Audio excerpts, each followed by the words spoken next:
Miesha, I guess second fight of the comeback, right? So I just kind of wonder if this one feels different, right? Like I mean, a lot of the unknowns have been answered. It's kind of I guess routine again. So what's the feel like this time? I just feel like I'm carrying momentum from the last camp where I was having to start over essentially last fight. So I did answer a lot of those questions. I don't feel like, excuse me, I don't feel like I had ring rest. I don't feel like that was really a thing for me. So I don't anticipate that will feel much different this fight. I felt like I picked right up where I left off. Except now I just know I'm even better than I was then, right? I mean, I was trying to come back from being a mother of two to being a professional athlete again. Now I've hit that. I set the bar. Now I'm looking to raise the bar. Is there more like I don't know if it'd be tension or whatever? Like last time, it's like a retirement fight, somebody's leaving. Now it's like a top contender who they were talking about titles not too long ago. Right, Does this right. one does this feel like a lot different? It's definitely different, but this is the proper progression, right? I mean, I had been retired and started a family, and I came in to fight Marion Renault, who I think was a great opponent, considering the circumstances, especially. She brought a great fight, but I was really proud that I was able to finish her, considering she had never been finished, right? Now, she didn't have a fantastic record, but nobody in the UFC was ever able to put her away. She was always in closely contested split decision fights. So I was happy to make that statement. It's what I'm looking to do again in this fight. People want to say, oh, I think the division has passed her by. Well, Ketlen is the one to answer those questions. She is the new blood in this division. She is the one that they're talking about being a contender. And it's exciting for me to have a style matchup like this too, because Ketlen is somebody who will fight, who will engage. She's not elusive.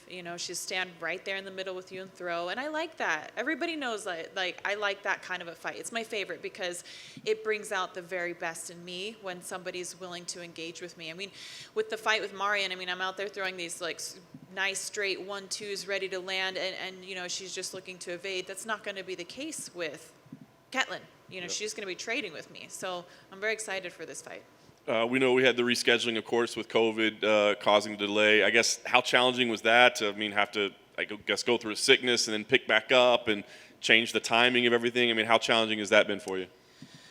Well, it was challenging at the time. It was very frustrating because I have never had to pull out of a UFC fight before or delay it. So I was really upset by that, and I was trying to do everything within my power to see if I could still show up on October 16th. But immediately after my quarantine, I tried to hit, my strength and conditioning workout on par with where I needed to be, and I wasn't. And I just had to be honest with myself. And that's the perks of being a veteran is, look, it wasn't the right time and it wasn't going to work out. And so we had to postpone it. Okay, so we're here 4 weeks later. It was that much more time for me to prepare.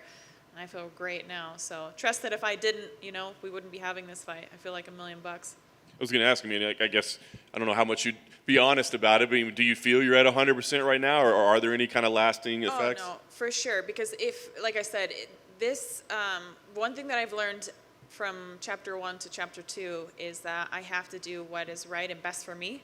And if I was having long haul issues from COVID, then I would be honest about that and I would postpone a fight. But I feel like because I did postpone it and I didn't try to fight on October 16th, I think if I had tried to fight October 16th, I might have been in a much worse position because I would have been pushing myself through COVID and not allowing my body to recover. But I gave myself ample time. I recovered. I let my lungs clear before I really started to push myself.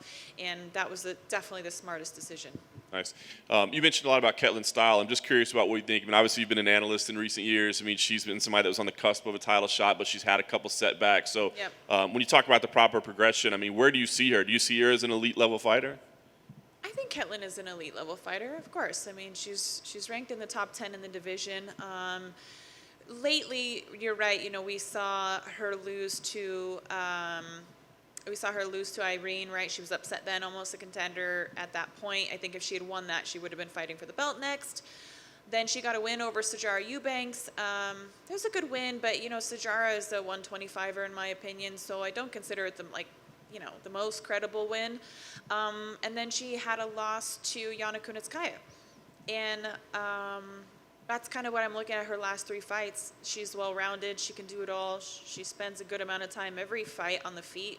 I know she's comfortable there, but she does look to get this to the ground. I mean, let's be honest, she's primarily a grappler.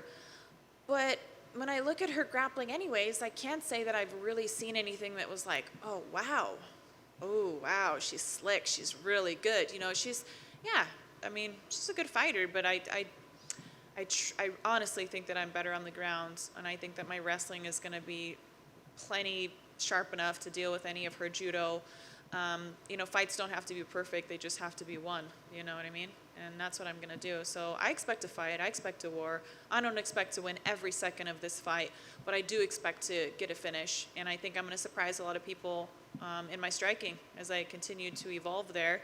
This will be a fight where you would get to see my striking more than you did the last fight because of, again, that's the difference in style matchup. You beat her and finish it the way you see her. There's only a couple of names in front of her in the division, right? I mean, do you envision your next fight as being like a number one contender fight? And if so, is there a matchup that you think makes the most sense moving forward? Not necessarily. I think it really depends on this fight. I really want to get a finish. I know every fight people will say they want to finish, and that's true. You want to finish every fight. But I feel like it's really imperative this fight because that's what will put me in title talks, right? So it's not that I won't be happy if I got a decision win. Of course, a win is a win. But I really want that finish. Like, really want that because I want to be talked about being as the number one contender. And then whoever comes after this, you know. Yeah, we'll talk about that then. But first, I got to enjoy Thanksgiving. No doubt. Last thing for me, I did want to ask you, obviously there is a title fight coming up in the division. You know, you could be in that mix very soon. What do you think about Julianna's chances against Amanda? I know it's a tough one, but, I mean, do you like her chances in that fight?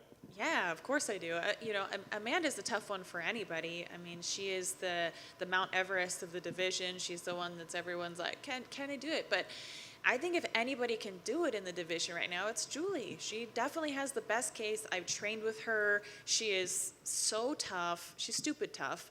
She doesn't go away. And, you know, she has the ability to put this fight in places that we haven't really seen Amanda tested in years. We've seen what she can do to people who try to stand with her. We haven't, as of late, seen what she will do when somebody tests her on the ground. And so Julie has the cardio to do that. She has the drive to do it. She has the tenacity. She has everything that it takes to put Amanda in uncomfortable positions. And here's another thing. I think when you are the champion for a really long time and you've barely lost a second of a fight, what happens when you're, you know, underneath somebody that you didn't think you would be for a few minutes or a round or, you know, whatever? What happens in that mindset? I mean, these are the intangibles that people probably aren't taking into consideration that I do when I look at somebody like Julie fighting somebody like Amanda. Anybody else? I'll just go off that. Julianna Peña is saying that she's heard that Amanda wasn't taking her seriously, wasn't training hard before the fight got rescheduled. Do you think that's possibly true, or do you think that just comes from maybe Amanda's not showing the animal in the gym as much as she used to because she doesn't need to, right? She hasn't had to show that sort of level of competition against some of the women she's been facing. Obviously, I have no personal insight on that, so I can't say whether it's true or not true. But you could look at it in a possibility of it being true because she's been dominant for so long, and I think it's easy to look at Julie and underestimate her. That would be a huge mistake. It would be a very big mistake on anybody's part to look at Julie and say, like, that's going to be an easy fight because if anybody knows how to make fights muddy and ugly, it's Julie. And I think she has every right to be in this position, and I hope that she touches gold before her career's all said and done. Hey, Miesha. Yeah. Put your promoter hat on, and what do you think the UFC should do with the featherweight division? And I mean, would you get rid of it, and like bring in like the 105 division, or would you bring them both in? Would you kind of let them flesh out? Like, what would you do? Oh man. Well, I like the 145-pound division. I would hate to see any division be cut from the UFC. We haven't seen that done yet. I say bring in Kayla Harrison and pump some life into the 145-pound division. Go all in. So that would be what I would like to see happen. And obviously, Bellator has a good 145-pound division. I would love to see Chris Cyborg come back over too, at some point. But we'll see. There are talented women. It's starting to fill out, right? And as I said, that if you build it, they will come. So I don't think we should give up on it just yet, or at all.